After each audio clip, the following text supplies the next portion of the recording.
I'm Donnie from the Philomath Montessori School in Philomath, Oregon, and thank you for joining me for another segment on our unit about the ant. Today I'm going to talk about the life cycle of the ant, and this is my visual aid, my display to show you. All ants start out as eggs, and the eggs are whitish, and they are oblong in shape, and they are about the size of a period at the end of a sentence. Some of these eggs will be eaten by their nestmates. We'll learn more about their nestmates right now.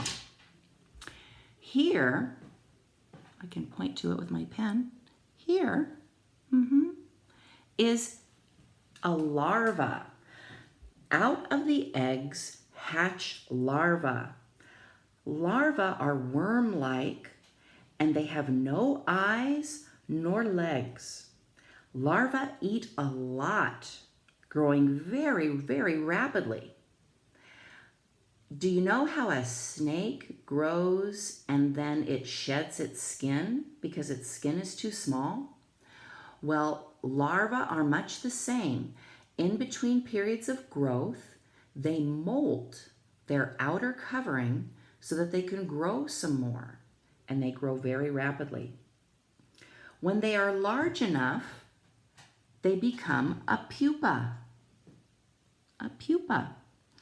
A pupa is starting to look more like an ant, but its legs are folded in close to its body, and its antennae are folded in, laying down against its head.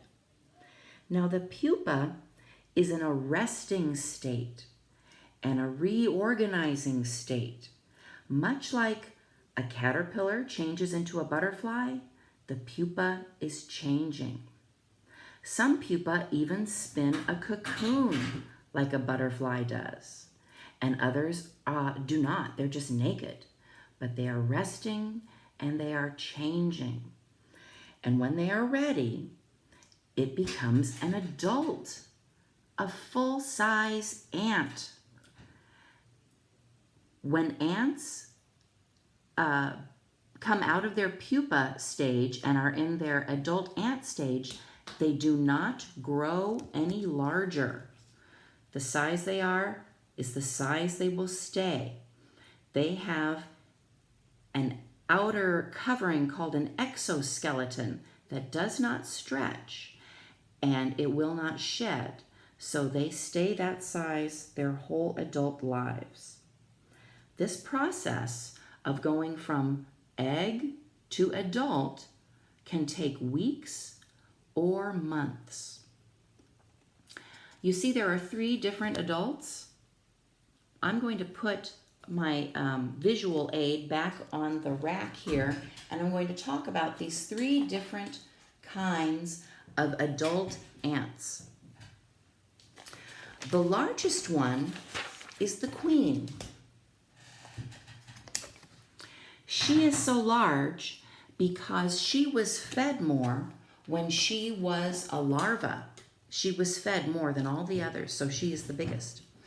She has wings, and she flies away to find a mate or several mates, and these mates will allow her to fill with eggs.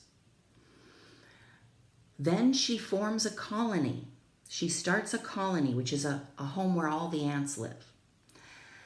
Once she starts her colony, she tears her own wings off. She does not need them anymore. She will not leave the colony. Now she will lay millions of eggs, and she will be the only queen in the colony. The other adults are females or males. The females are the workers. They are wingless, and they do all the chores in the colony. They take care of the eggs, they feed the larvae, they clean the nests, they find the food, they bring the food back to the colony. They do all the chores. They live for several months. Then we have the males. The males have wings, and they fly off to find a queen so they can mate with the queen and help the queen to have many, many eggs. The males do not help with the chores in the colony. They are not workers, and they live only a few weeks. Now, I failed to tell you about the queen and her lifespan. Remember, she's the largest. She lays all the eggs. She can live for decades. Do you know what decades are? Decades are groups of 10 years. So a queen ant commonly lives for 10 years. Some live for 20 years. And there is a scientist who was studying a colony of ants, and that colony's queen lived for nearly 30 years. That's, I think, a little uncommon. But 10 or 20 years happens commonly. That is the lifespan of the queen.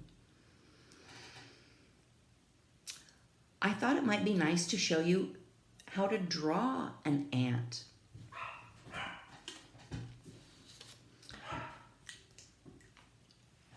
I begin by drawing a round circle, and that is the head of the ant.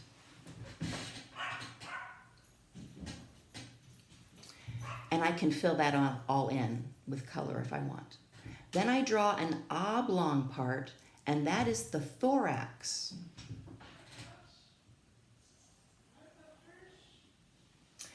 Then I draw one more oblong part, and that is the abdomen.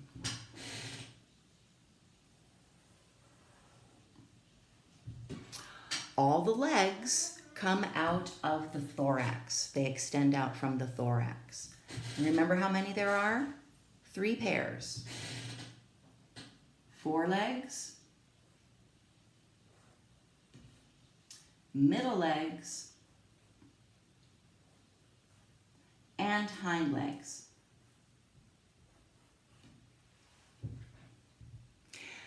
Remember, the ant has mandibles for moving things and chewing.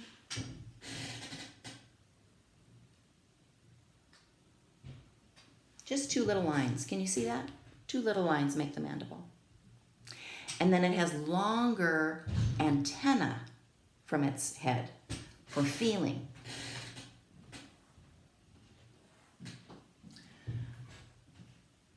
So that is how I draw an ant. And I would like to show you that I drew an ant earlier today on a piece of cardboard. You could use for your cardboard the inside of a cereal box maybe. And after I drew the ant, I cut it up into a puzzle. Let me show you.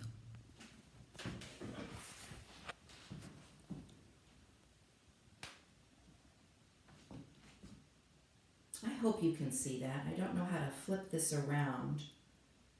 I hope you can see that. I cut the abdomen from the thorax, from the head, and I cut off the legs. I left the mandibles and the antenna on to make it a simpler puzzle for me. Were you able to see that? I'm sorry, I'm not a very good camera operator. So that's all I wanted to tell you about ants today. Oh, wait, there's more.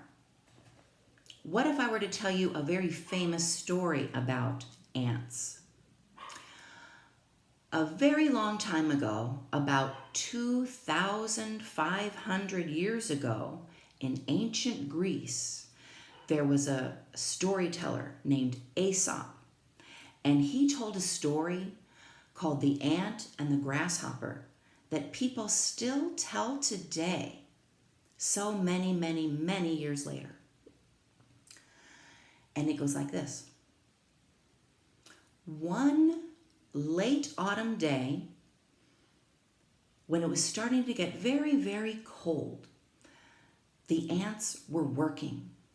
They were spreading out their grain for it to dry so that they could store it over the winter.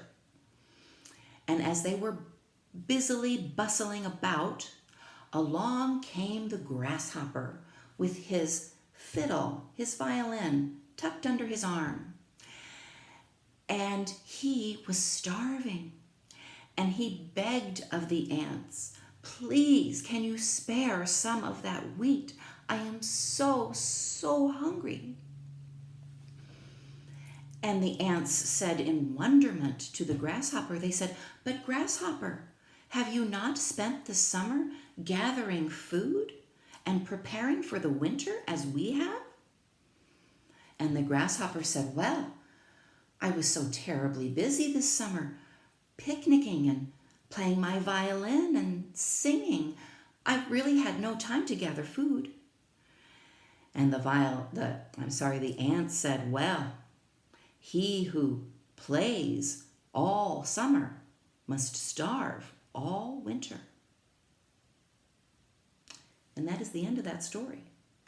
And the moral of that story is that there is a time for work and there is a time for play. That's Aesop's The Ant and the Grasshopper. I hope you enjoyed that. Come back next time. We'll learn a little bit more about ants. Have a wonderful day and take care. Bye-bye.